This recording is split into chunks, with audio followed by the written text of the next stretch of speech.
Alex Cora following a 4-2 loss last night in Atlanta. You heard it here on WEEI. Red Sox and Braves do the second game of a two-game set tonight. You can catch that here on WEEI as well. Red Sox now 19-17. They have been a little better on the road this year, 12-8 outside of Fenway Park. And for more on that performance last night and the game tonight in Atlanta, we are joined by Red Sox manager Alex Cora. He's brought to you by Shaw's and Star Market, perfecting the art of fresh. By Arbella, here for baseball fans, here for good. And by Sherwin-Williams. The Sherwin-Williams Pro Plus program helps you manage and grow your paint business. Alex Cora, how are we doing this week? We're doing good. How are you? We're doing well. We're looking forward to seeing you guys against Chris Sale tonight. I don't know if you feel the same way. He's 4-1, 3.44 ERA. This is the Chris Sale that I'm sure you guys have been waiting for the last couple of years. I know fans have been waiting for the last couple of years. It makes sense he's doing it now that he's off the team. How have you felt watching him from afar? He's been good. Surprised early on. He went 7, I think, right away. The velo was way up there in spring training. And, obviously we had a pretty good idea he was going to be healthy this season. He went through a lot the last few, but the off season was a normal one. He started his workouts at JetBlue down there in Fort Myers. He actually met with Bales at one point, and obviously then he got traded. But happy for him. He's in a good place, a good situation. Surprised by the extension, to be honest with you. But, he's a good kid. Obviously a tough one on the mound today. We have to grind with him, but we got a job to do. And, he looks very similar to when he's on top of the game. So, Alex, you said that he met with Andrew Bailey once before the trade. That's correct? Yes, he did. So given how much success that you guys have had with your pitching structure, with your rotation so far this season, how do you think that he would fit into what you and Andrew Bailey have been doing with the rotation so far this year? The conversation was this is when you're good, this is when you struggle. So let's try to go out there every 5 days and be the best version of Chris Sale. And that's what we're trying to do with everybody here, not only the starters, also with the relievers. When you go out there, throw your best pitches as much as possible. And if you do that and you throw it, over the plate, there's a good chance you're going to be successful. This is a game that, you go 3 for 10, you're making 7 outs. And those are the great ones, right? The hitters, the ones that hit 300, get on base at a 400 clip. They usually get 3 hits and 10 at-bats, and you still get them out 7 times. So, I do believe, him in this situation, it was going to be fine. Just like when he was in the past, I think with him, it's more about health. And throughout the year last year, if you take away Baltimore, and I know you cannot do that, Chris really had a great season. I think the Orioles did some damage in his numbers, but overall it was a solid one. He posted, which is very important, of course. You pitch every 5 days. When you're one of the best, you're going to be okay. And I think he would have been great. Alex, let's talk about your pitchers. Pivetta back from the IL tonight. We got updates on Bayo and Whitlock yesterday, I want to say. Do you expect to have your starting rotation back intact, all 5 of them, in the near future here? Yeah, I believe, Brian, if everything goes well today and tomorrow as far as, recovery, he should be with us at the end of the weekend. With Whitlock, he's throwing a live BP on Friday at Fenway. And then if everything goes well, he go on a rehab start. And that should be it, to be honest with you. I think, they're not so far apart from their last starts. Whitlock, I really thought that it was more, to be honest with you. I thought he was out for a month, but that's not the case. And, he threw a very aggressive up and down yesterday. Velocity was good. So we feel very comfortable. So hopefully when we go to St. Louis, we get the 3 back and, we can make some adjustments with the bullpen. And we're going to be in better shape going into St. Louis. I heard you say after the game last night you hadn't made a corresponding move yet for Pivetta. Do we know what that is?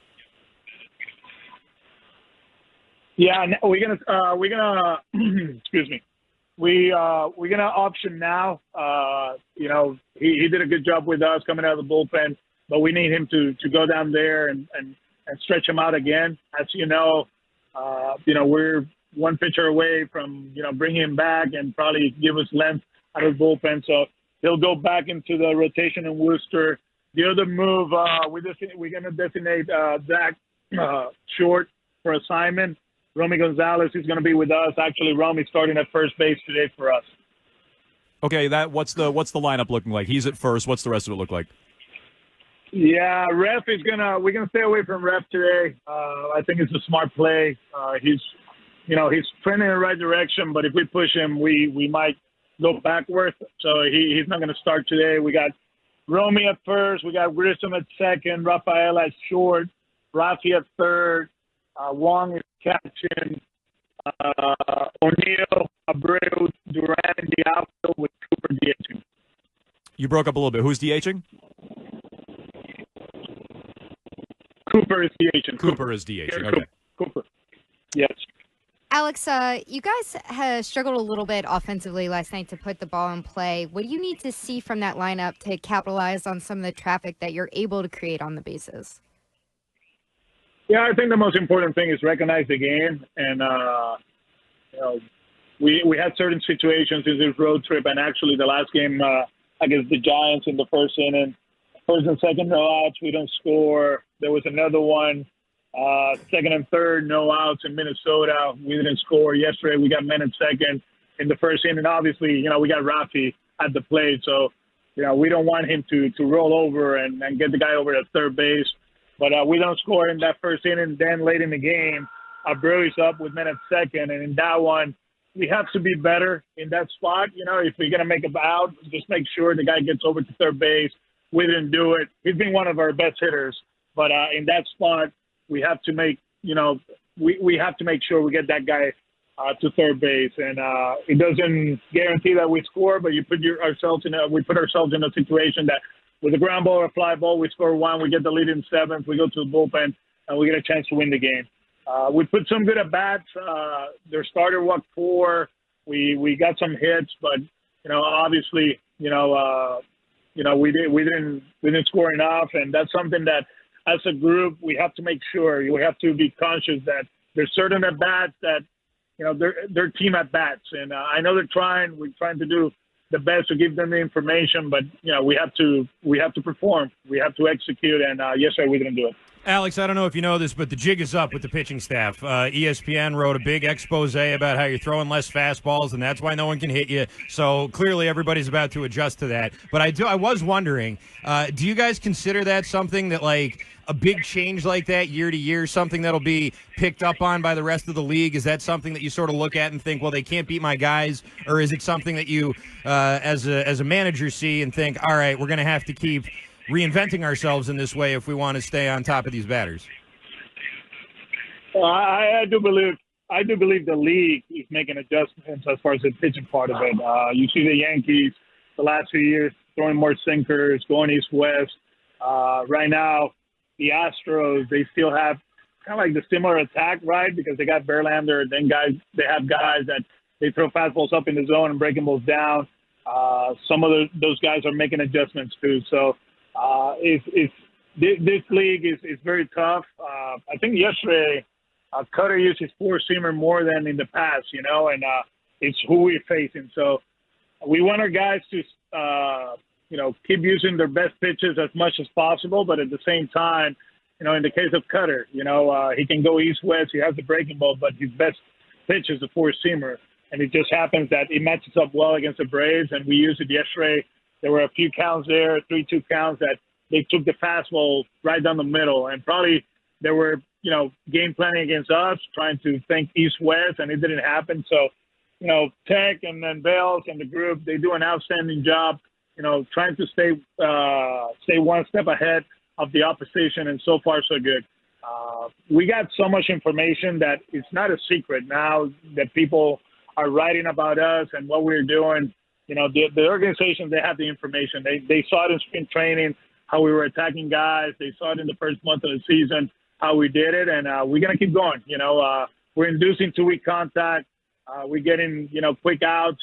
in early counts, and that's the key of going deep into the game. I think the most important thing and the difference compared to the past is these guys are going 6 innings. They're going deep into the game, so we got better matchups late in games. We can maximize our bullpen, and we're like in better shape going into every night, knowing that we got guys available in bullpen because the rotation is doing their job.